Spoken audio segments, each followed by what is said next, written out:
Bonjour et bienvenue dans cette toute nouvelle vidéo où je vais t'expliquer des points en fait qu'on parle très peu quand on parle du pourquoi les personnes sont attirées par des personnalités toxiques et surtout restent dans les relations toxiques. Je vous ai déjà parlé de ça plusieurs fois. Ici, j'ai travaillé en fait sur des points qu'on dit rarement pour que vous puissiez comprendre si vous êtes dans les différents schémas que je vais donc vous exposer. Il y a plusieurs points que nous allons donc voir ensemble. Je reprends juste les points, comme ça je vais vous dire combien est-ce qu'il y en a, je les ai tous notés, il y a 12 points que l'on va donc voir ensemble. Pourquoi c'est important de voir ça? Pour que vous puissiez aussi vous dire, ok, ça me parle, c'est moi. Si dans les points que je vous donne, vous avez plus de la moitié des points ou même la moitié des points, c'est que je ne veux pas encore être chiante avec ça, mais vous devez vraiment travailler sur vous, c'est hyper important.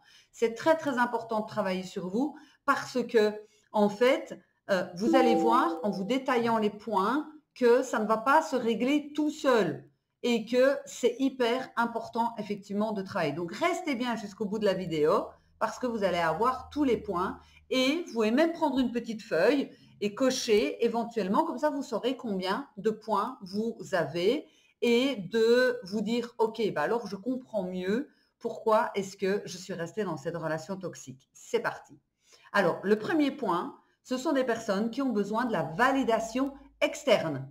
Donc, les narcissiques, en fait, sont des experts, mais vraiment, ils sont exceptionnels dans cette manipulation émotionnelle et ils exploitent ce fameux besoin de validation donc externe chez leur partenaire, donc homme ou femme.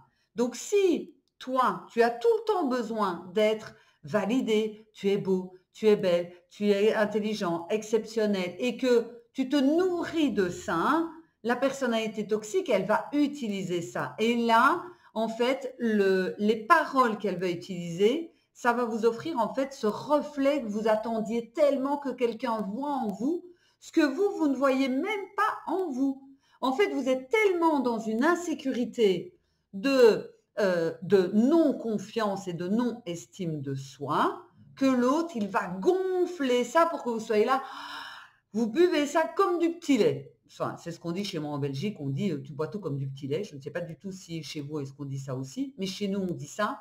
Et en fait, la manipulation va utiliser ça.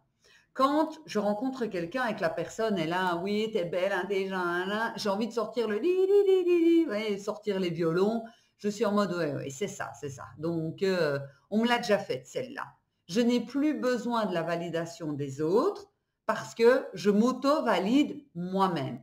Donc ça, c'était le premier point, le besoin de validation externe. Est-ce que la vie des autres est OK ou c'est pas OK? Le deuxième point, ce sont des croyances inconscientes sur l'amour et les relations. Donc, certaines personnes, en fonction de l'éducation, du modèle relationnel que vous avez pu observer, ont des croyances inconscientes qui associent en fait l'amour à la souffrance ou à la manipulation ou à la distance émotionnelle. Donc, suivant l'enfance que vous avez eue, je vous l'ai déjà expliqué dans les autres vidéos, que je vous invite à aller voir, bien évidemment, c'est que, en fait, si vous avez eu un amour dysfonctionnel dans votre enfance, eh bien, vous allez être inconsciemment attiré par ce genre de relation. Alors, vous allez me dire, non, moi, je ne coche pas parce que c'est pas vrai, je ne suis pas attirée. Je dis bien inconsciemment. On va répéter les souffrances que l'on a vécues étant enfant tant qu'elles ne sont pas travaillées et nettoyées. C'est important à comprendre. Donc ça, c'est le deuxième point, c'est vous allez être attiré inconsciemment vers quelqu'un qui va répéter ce schéma de relation, d'attachement de votre enfance. Donc, soyez vigilants. Le troisième point, c'est que vous avez une empathie excessive et que vous êtes hypersensible. Et ou empathie excessive et hypersensibilité. Les personnes hypersensibles ou hyper empathiques sont particulièrement en fait attirantes pour les narcissiques. Parce que le narcissique, il va tenter plein de choses pour vous déstabiliser, vous faire du mal, etc. Mais vous êtes gentil, donc vous allez pardonner facilement parce que vous êtes empathique, puis vous êtes hypersensible, parce que vous avez une capacité naturelle à comprendre en fait et ressentir les émotions des autres Et ce narcissique, il va jouer, il va se mettre en mode victime. Oui, mais moi, j'ai pas eu ci, j'ai pas eu ça. Et il va aussi jouer sur tu es responsable de mon bien-être émotionnel. Et donc, on peut avoir tendance à se coller à cette image donc émotionnelle de ce que l'autre recherche pour en fait qu'il soit bien. Ça veut dire qu'on fait passer les besoins des autres, le bonheur des autres, le bien-être des autres avant le sien. Et ça, vous vous doutez que c'est hyper dangereux parce que vous tombez sur quelqu'un qui a envie d'en profiter. Ben allons-y, gaiement et en chantant, il n'y a pas de limite. La seule limite, c'est quand vous serez tellement épuisé qu'il vous jetera comme une loque, qu'il a complètement usé et abusé et qu'il ira rechercher donc quelqu'un d'autre parce que vous n'aurez plus la force, en fait, de porter, supporter et de lui donner tout ce qu'il demande. Donc ça, c'est le troisième point. Le quatrième point, qu'on parle très rarement, c'est l'attachement à l'idée de potentiel. Qu'est-ce que c'est? Beaucoup de gens sont attirés par le potentiel qu'ils voient chez quelqu'un plutôt que la réalité actuelle des personnes. Le narcissique, lui, il se présente souvent comme ayant un grand potentiel, une vision ambitieuse de la vie, des projets fascinants. Seulement, ça se concrétise très rarement. Si vous avez remarqué, les manipulateurs, manipulatrices que vous avez rencontrés, j'en ai rencontré, ça va très vite dans le on va faire ces voyages-là, on va faire ça, tu sais, moi j'ai envie de faire ça, j'ai envie d'aller acheter une maison au sud de la France, d'ouvrir un gîte. Si je vous le dis, c'est que c'est du véridique. Ah, j'ai le nez qui chatouille. Et en fait, il ne se passera jamais rien. Donc, il va gonfler et vous allez voir le potentiel en vous disant j'ai envie de soutenir cette personne et vous allez vous mettre dans le rôle du sauveur qui peut aider cette personne à atteindre tout son potentiel. Moi, je suis quelqu'un comme ça parce que en même temps, je suis coach, c'est que je vois naturellement votre potentiel. Quand vous venez chez moi en consultation, en séance de coaching, chez moi ou par Zoom, hein, je travaille par Zoom aussi puisque je travaille avec le Québec, la Suisse, la France, je suis belge, le Luxembourg, enfin bon bref, je travaille avec tous les pays francophones. Moi, je vois votre potentiel, je suis comme ça. Et donc, je ne peux pas m'empêcher de faire ressortir le potentiel chez vous. En même temps, c'est mon métier, mais je suis comme ça. Et je l'ai fait dans d'autres relations aussi, où j'ai fait, oh wow, mais il a un hyper potentiel, etc. Et des années plus tard, même quand c'est fini, cette personne n'a jamais rien fait. Et ce n'est pas de ma faute. Donc, c'était juste de la poudre aux yeux, de cet attachement lié au potentiel. Donc, on se dit, on ne va pas partir maintenant parce qu'on est prêt ou il est prêt à atteindre ce potentiel. Et en fait, c'est que de la manipulation. Ça, c'est le point numéro 4. Le point numéro 5, ce sont des schémas familiaux non résolus. Donc, et je vous le répète à chaque fois, hein, dans chaque vidéo, c'est hyper important. Si vous avez grandi dans un environnement familial avec des dynamiques toxiques ou narcissiques, il est fortement possible que vous recherchiez inconsciemment des partenaires qui reproduisent les mêmes schémas. Je vous assure sincèrement, allez, je vais donner un pourcentage sur 100% des clients que j'ai déjà eus, hommes ou femmes.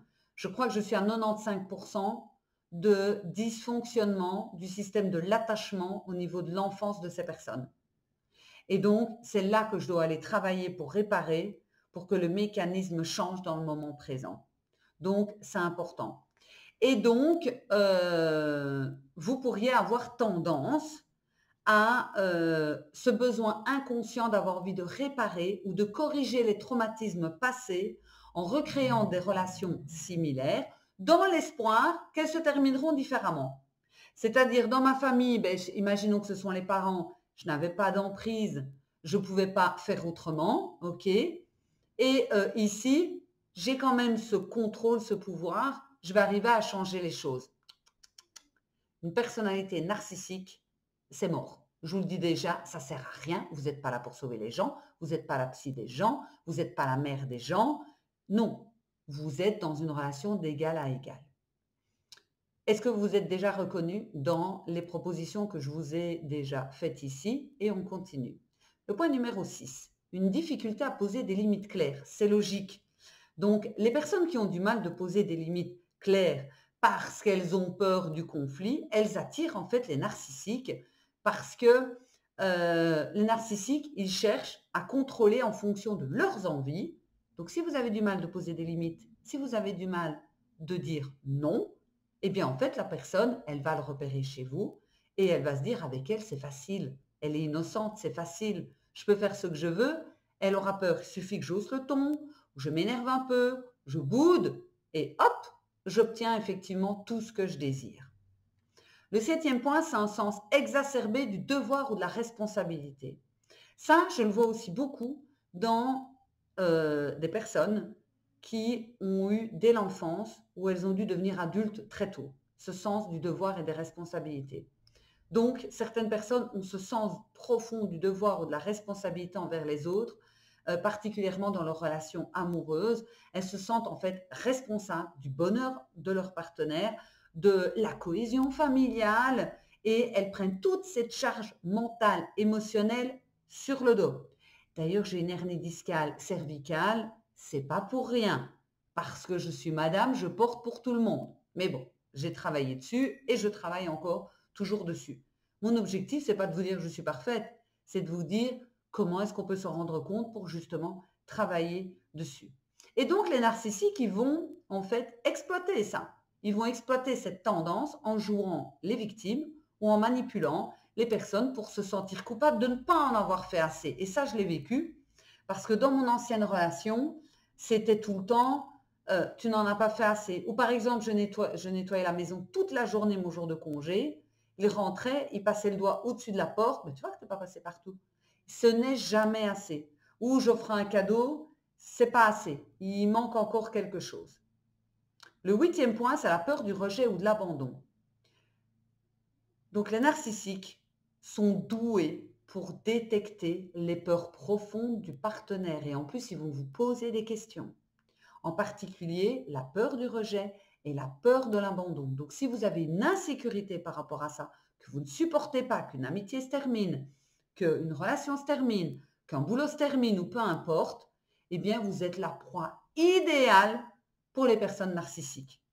Parce que vous êtes prêt à accepter tout et n'importe quoi pour ne pas que la personne s'en aille. Parce que le fait d'être rejeté ou abandonné, la souffrance est plus grande que de se faire maltraiter, manipuler ou utiliser. Là, on vient de voir les 8 points. Il y en a encore. Si vous êtes reconnu dans ces points, je vous le répète encore, j'ai développé une nouvelle formation, un nouveau programme pour renaître après une relation toxique. Vous avez une dizaine de vidéos, plus une communauté maintenant où on va pouvoir échanger, partager en toute discrétion. Ce n'est pas sur Facebook, c'est sur Discord où vous avez les vidéos où je vous aide, je réponds, plus le reste de la communauté qui va vous aider aussi. Nous sommes tous et toutes des personnes qui ont vécu la même chose et cette communauté bienveillante, elle est là pour vous. Le point numéro 9, une idée romantique ou les croyances en l'amour inconditionnel, les films Disney, les films de Noël, on est en plein dedans. Ceux qui croient fermement en l'idée d'un amour inconditionnel ou que l'amour peut tout guérir. Ça, je l'ai déjà entendu. Je ne sais pas combien de fois en séance de coaching. Oui, mais quand on aime, on peut tout. Il ne faut peut-être pas exagérer non plus. Il y a un moment donné, voilà, il ne faut peut-être pas pousser non plus, quoi. Hein.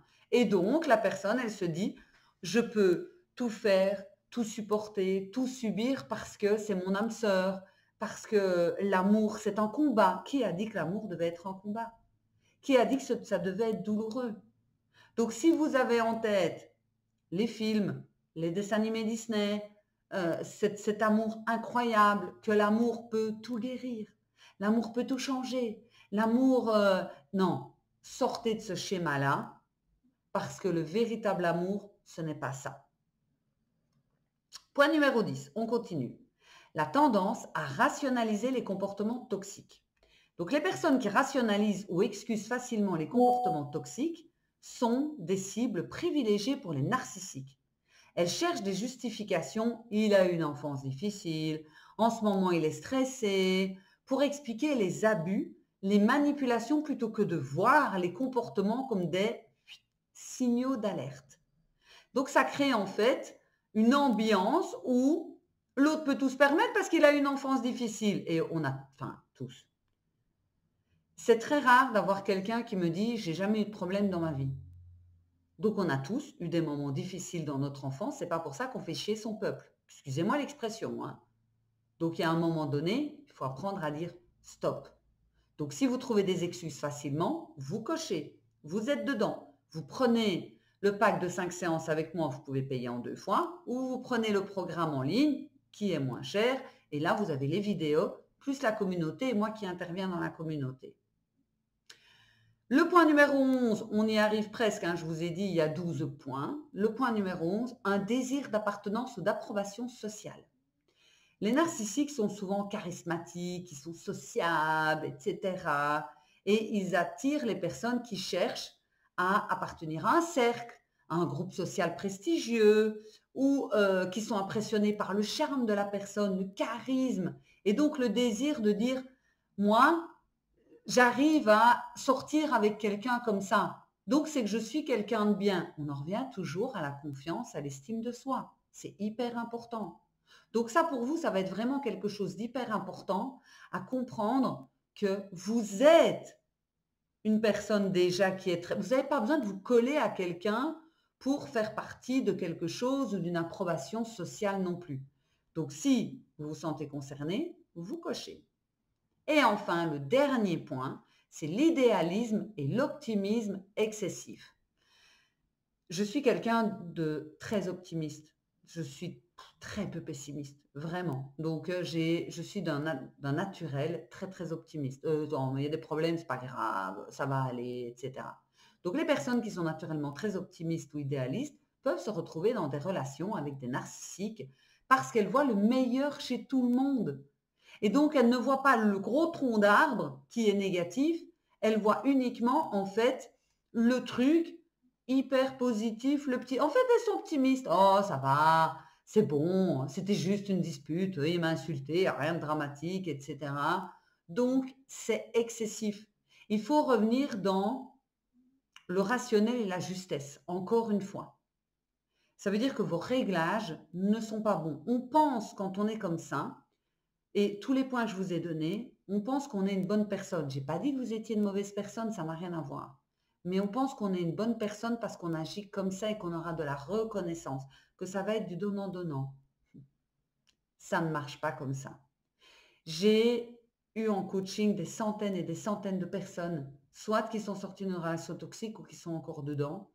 Et je peux vous dire que ces personnes-là avaient vraiment de grandes difficultés pour voir en fait que même dans leurs bonnes actions, c'était en fait, pour les personnes narcissiques, c'était en fait du pain béni.